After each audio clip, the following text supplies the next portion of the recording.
Olá pessoal, a graça e a paz de Jesus. Nós vamos mais uma vez dar continuidade ao relato dos últimos instantes da vida de Jesus nesse evento maior que nós chamamos a Paixão de Cristo. A meditação de hoje, ela contempla aquele trecho do Evangelho de Lucas onde Jesus é apresentado primeiramente a Pilatos, na sequência a Herodes e retorna para ser então julgado por Pilatos. O tema da mensagem é entregue aos gentios. E antes que nós entremos na mensagem propriamente dita, eu quero ler um texto da palavra com vocês que se encontra em Mateus. Curiosamente, Mateus eu escolhi o texto paralelo, Mateus capítulo 20, do versículo 17 ao 19. Esse mesmo evento, ele também, essas mesmas palavras também são registradas por Marcos e também por Lucas, mas nós vamos fazer a leitura em Mateus. Depois nós voltaremos e faremos de uma maneira fragmentada a nossa leitura do texto de Lucas, capítulo de número 23, hoje iniciamos o 23, do 1 até o 25. Mas para iniciarmos então, Mateus 20, de 17 a 19, nos diz assim: Enquanto estava subindo para Jerusalém, Jesus chamou em particular os 12 discípulos e lhes disse: Estamos subindo para Jerusalém, e o Filho do Homem será entregue aos chefes dos sacerdotes, aos mestres da lei. Eles o condenarão à morte e o entregarão aos gentios para que zombem dele, o açoitem e o crucifiquem. No terceiro dia, ele ressuscitará. Não é novidade, pelo menos se você me ouve com frequência, que a morte de Jesus não foi acidental. Jesus, ele se entrega, ele já sabia que isso aconteceria.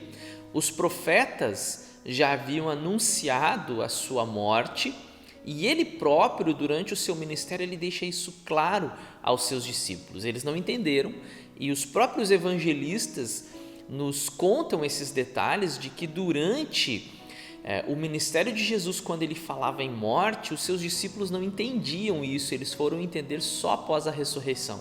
O próprio Pedro, em algum momento, tentou inclusive impedir Jesus de ir à cruz. Você deve lembrar desse detalhe. Jesus é entregue aos sacerdotes, aos mestres da lei, às autoridades do povo, ao Sinédrio, o Supremo Tribunal dos Judeus, como você já ouviu aqui.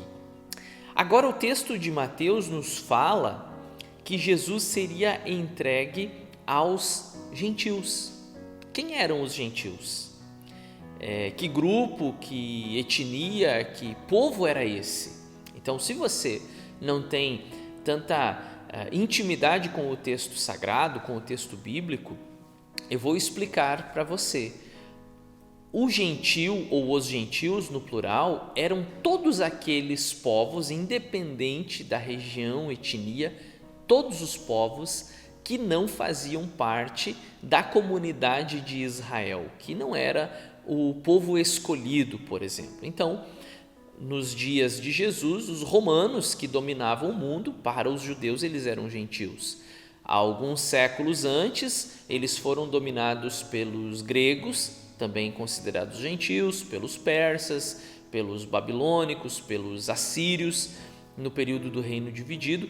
Todos esses representavam os gentios, independente, como já falei, da etnia, da região e do território. Se não fosse descendente de Abraão, então era considerado um gentil.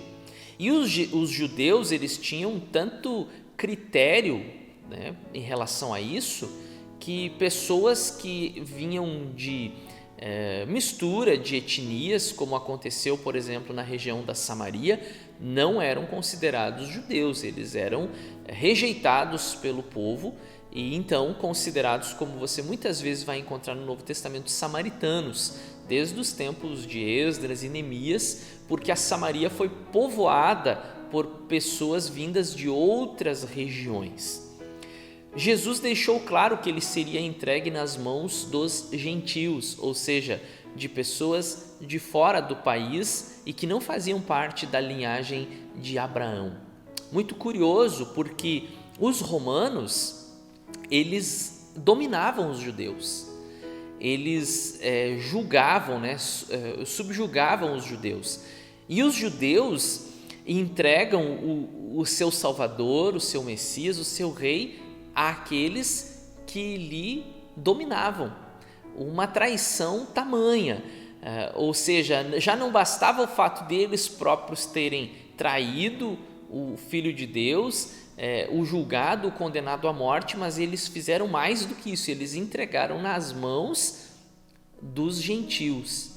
E no texto que nós vamos ler, no início do capítulo 23 de Lucas, ele nos fala de um romano, Pôncio Pilatos, um procurador romano, um homem da confiança de César, Tibério César nesse período, e que está então comandando a província da Judéia. Se você conhece um pouco da geografia bíblica, você vai saber que a Judéia é ao sul. E Herodes, que é tratado aqui, um dos filhos de Herodes o Grande, o Herodes o Grande já é falecido a essa época, Herodes então, que domina a Galileia, que governa a Galileia. Vamos à leitura do texto, que vai ficar um pouco mais claro. Mas antes de nós fazermos a leitura do texto, é importante nós nos perguntarmos o que acontece com Jesus enquanto ele é apresentado, julgado e entregue então a esses dois personagens, um romano e um idumeu, que também não era judeu, o Herodes. Em primeiro lugar, e nós vamos lendo fragmentado o nosso texto, Jesus é injustiçado. E aí eu quero que você acompanhe comigo o texto bíblico do versículo 1 até o versículo 7 em Lucas 23. Então toda a assembleia levantou-se e o levou a Pilatos. E começaram a acusá-lo, dizendo: encontramos este homem subvertendo a nossa nação. Ele proíbe o pagamento de imposto a César e se declara ele próprio o Cristo, um rei. Pilatos perguntou a Jesus: você é o rei dos judeus? Tu o dizes, respondeu Jesus. Então Pilatos disse aos chefes dos sacerdotes e à multidão: não encontro motivo para acusar este homem. Mas eles insistiam: ele está subvertendo o povo em toda a Judéia com os seus ensinamentos.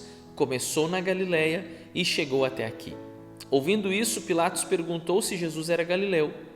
Quando ficou sabendo que ele era da jurisdição de Herodes, enviou-o a Herodes, que também estava em Jerusalém naqueles dias. Então esse primeiro trecho aqui nos mostra exatamente aquilo que nós estamos falando já há semanas. Não havia uma acusação formal, concreta contra Jesus. O que ele fez? Mateus nos conta que os líderes religiosos eles apresentaram falsas testemunhas, e essas falsas testemunhas disseram coisas do tipo: ele falou que vai destruir o templo e construí-lo em 3 dias. Mas se você é um leitor da Bíblia, você vai saber que Jesus falava do seu próprio corpo, que seria entregue na cruz e ressurreto ao 3º dia. Falsas testemunhas também disseram: olha, ele prega contra os impostos do Império Romano, de César. E todos nós sabemos que não é verdade. O próprio Jesus, ele foi questionado certa vez: é lícito, mestre, pagar impostos a César? E aí Jesus pede: me entrega uma moeda. O que tem na moeda? É a imagem do César.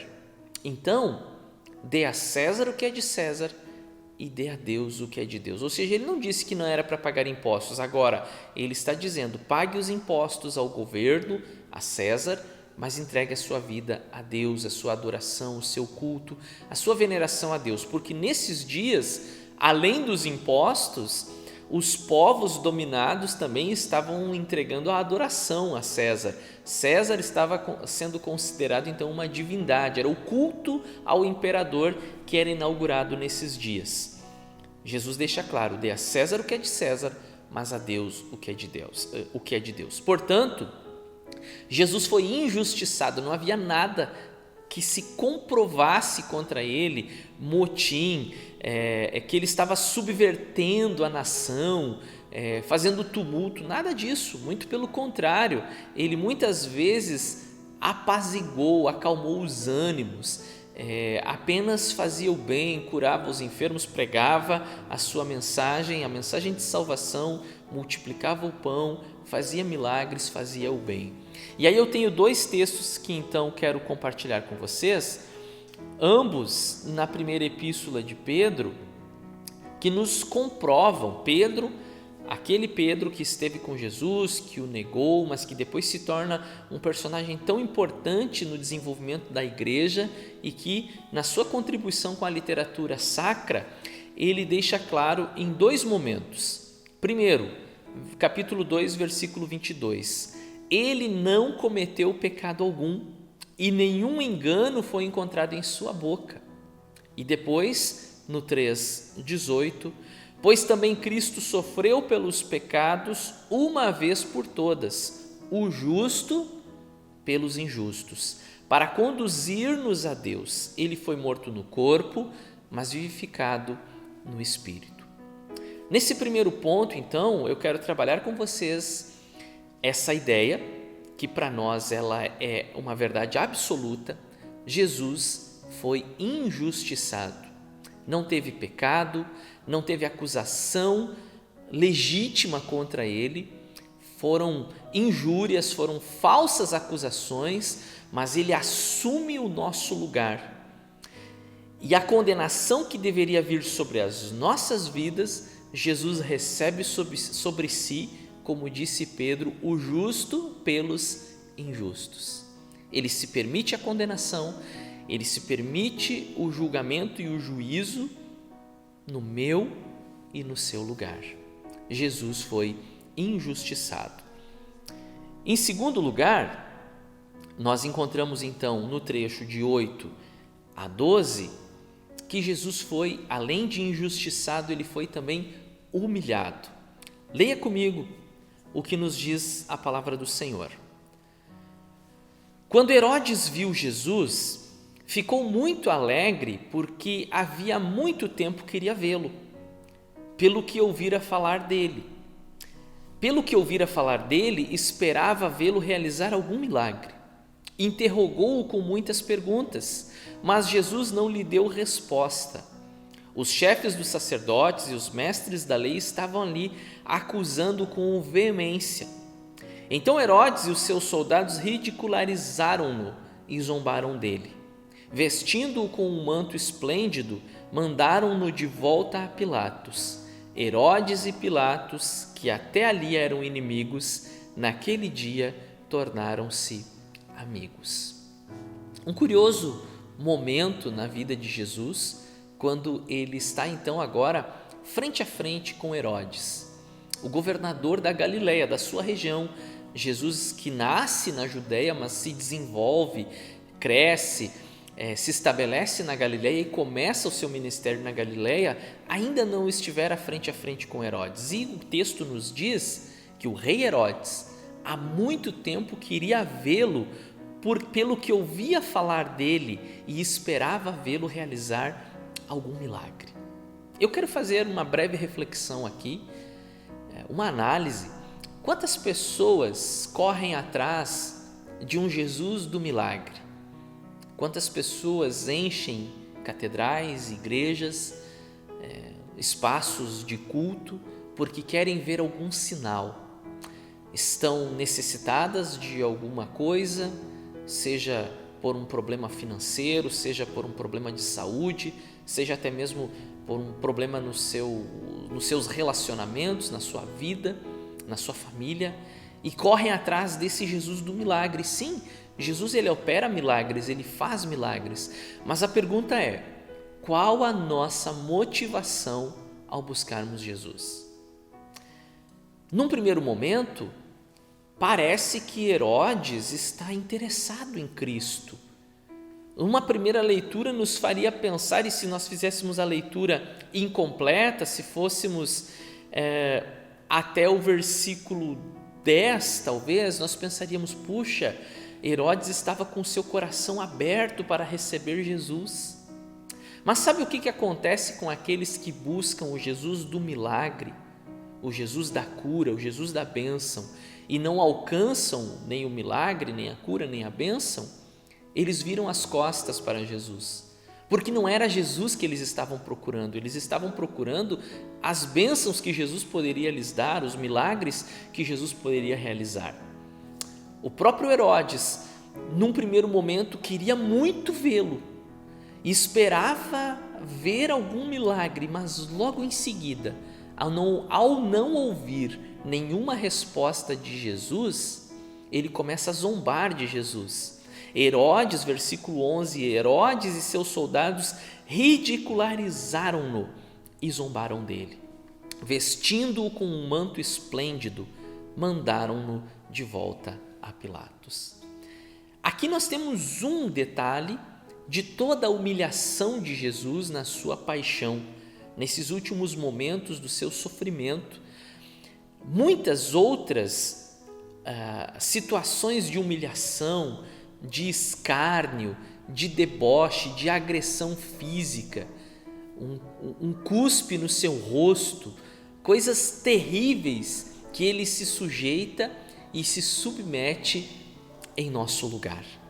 E aí, da mesma forma como anteriormente, eu também trago 2 textos para compartilhar com vocês, e um deles, inclusive o primeiro, fala exatamente sobre isso, sobre a sujeição, a autossujeição. E sendo encontrado em forma humana, humilhou-se a si mesmo e foi obediente até a morte e morte de cruz, conforme Paulo escreve aos Filipenses, capítulo 2, verso 8. Jesus se permite, Jesus se deixa, Jesus se leva a humilhar no meu e no teu lugar. Toda humilhação que deveria ser nossa, ele assume o nosso lugar e vai às últimas consequências da humilhação diante de judeus e de gentios para pagar a dívida que era nossa. Também Atos 8:33, esse interessante momento do desenvolvimento da igreja, quando após uma perseguição, muitos discípulos se dispersam e Filipe, então, é levado pelo Espírito ao deserto e encontra ali o eunuco da rainha etíope numa carruagem, lendo um texto das Escrituras Sagradas, e ele lê Isaías 53, e Filipe, ao se aproximar dele, pergunta se ele entende o que está lendo, e ele diz que não, porque ele não sabe se o profeta fala de si mesmo ou se fala de algum outro. E é justamente esse aqui o texto que o etíope estava lendo, que é uma menção de Isaías 53, porém eu coloquei a referência de Atos 8:33. Em sua humilhação foi privado de justiça. Quem pode falar dos seus descendentes? Pois a sua vida foi tirada da terra. Um mesmo texto que nos retrata os 2 pontos que estamos até aqui abordando: justiça, ou melhor, injustiça e humilhação. Em sua humilhação foi privado de justiça. O Senhor Jesus se permite humilhar em nosso lugar. E por último, então, além da sua injustiça, humilhação, você encontra também no capítulo 23, Jesus rejeitado. Do 13 ao 25 nos diz assim: Pilatos reuniu os chefes dos sacerdotes, as autoridades e o povo, dizendo-lhes: vocês me trouxeram este homem como alguém que estava incitando o povo à rebelião. Eu o examinei na presença de vocês e não achei nenhuma base para as acusações que fazem contra ele. Nem Herodes, pois ele o mandou de volta para nós. Como podem ver, ele nada fez que mereça a morte. Portanto, eu o castigarei e depois o soltarei. Ele era obrigado a soltar-lhes um preso durante a festa. A uma só voz eles gritaram: acaba com ele, solta-nos Barrabás. Barrabás havia sido lançado na prisão por causa de uma insurreição na cidade por um assassinato. Desejando soltar Jesus, Pilatos dirigiu-se a eles novamente, mas eles continuaram gritando: crucifica-o, crucifica-o. Pela terceira vez ele lhes falou: por quê? Que crime este homem cometeu? Não encontrei nele nada digno de morte. Vou mandar castigá-lo e depois o soltarei. Eles, porém, pediam insistentemente, com fortes gritos, que ele fosse crucificado, e a gritaria prevaleceu. Então Pilatos decidiu fazer a vontade deles, libertou o homem que havia sido lançado na prisão por insurreição e assassinato, aquele que eles haviam pedido, e entregou Jesus à vontade deles. Esse é um dos textos mais comoventes do Evangelho. Um assassino, um homem mau e Jesus. E o povo clama, o povo pede pelo assassino. E condenam Jesus à morte, gritam, e cada vez mais forte, Pilatos tentando convencê-los da inocência de Jesus, e eles estão com seus ouvidos fechados, tampados, eles não querem saber, eles não querem ouvir, eles gritam cada vez mais forte: crucifica-o, crucifica-o. Rejeitado. Essas pessoas que no meio da multidão gritaram crucifica-o, talvez muitos deles viram milagres, talvez muitos deles presenciaram sinais, tiveram um familiar seu curado de uma enfermidade, talvez muitos no meio da multidão comeram o pão que ele multiplicou, e ali estavam eles gritando, condenando Jesus à morte, Jesus sendo rejeitado pelo seu próprio povo, como nos diz o texto que vamos ler agora, no Evangelho de João, capítulo de número 1 e versículo 11, quando João descreve a chegada do Messias, o Verbo que se fez carne, a luz do mundo e as razões pelas quais ele vem ao mundo. E no versículo 11, João escreve assim: veio para o que era seu, mas os seus não o receberam. Os judeus não o receberam. Os seus amigos, os seus conterrâneos não o receberam. Em alguns momentos, os seus próprios irmãos não queriam acreditar nele. A gente sabe pela história que depois a família de Jesus também se converte, inclusive 2 de seus irmãos, segundo a tradição, escrevem a epístola de Tiago e a epístola de Judas, mas num primeiro momento os seus irmãos achavam que ele estava fora de si, que ele estava perturbado, louco. Os homens da sinagoga onde Jesus frequentou a vida toda quiseram matá-lo, porque ele leu um texto e disse que aquela profecia se cumpria nele. E assim, durante o seu ministério inteiro, você vai percebendo a rejeição por parte do povo. E aí nós temos também o texto de Lucas 9, 22, que nos mostra a rejeição de Jesus por parte das autoridades, ou seja, aqueles que ensinavam a lei, aqueles que falavam da chegada do Messias, rejeitaram o próprio Messias. É necessário que o Filho do Homem sofra muitas coisas e seja rejeitado pelos líderes religiosos, pelos chefes dos sacerdotes e pelos mestres da lei, seja morto e ressuscite no terceiro dia, deixou claro Jesus. Jesus passa por tudo isso e ainda hoje pessoas o rejeitam. Ainda hoje, homens, mulheres viram as costas para Jesus, debocham, ridicularizam a fé cristã. Jesus, ele se permite injustiçar, humilhar e rejeitar pelos homens. Agora, há uma promessa na Bíblia, há uma promessa para mim e para a tua vida, e é o último texto que eu leio com vocês. Então, a resposta que João dá, eu falei para vocês que Jesus veio para os seus e os seus não o receberam, mas João nos dá essa esperança. Contudo, aos que o receberam, aos que creram em seu nome, deu-lhes o direito de se tornarem filhos de Deus. Se você hoje, aí onde você está, receber Jesus na sua vida, se você crer em seu nome, se você o aceitar como seu único e suficiente Salvador, você terá o direito de ser chamado um filho de Deus. Não aquilo que muitas vezes a gente ouve, todos somos filhos de Deus. Que conversa é essa? Que filhos são esses que o rejeitam, que viram as costas para ele? Não, aqueles que o receberam, aqueles que creram no seu nome, a esses deu-lhes o direito de se tornarem filhos de Deus. Que Deus abençoe a sua vida, é a minha oração e o meu desejo nesse dia, e que essa palavra fique no seu coração, lembrando toda a injustiça, humilhação e rejeição que ele passou no meu e no teu lugar.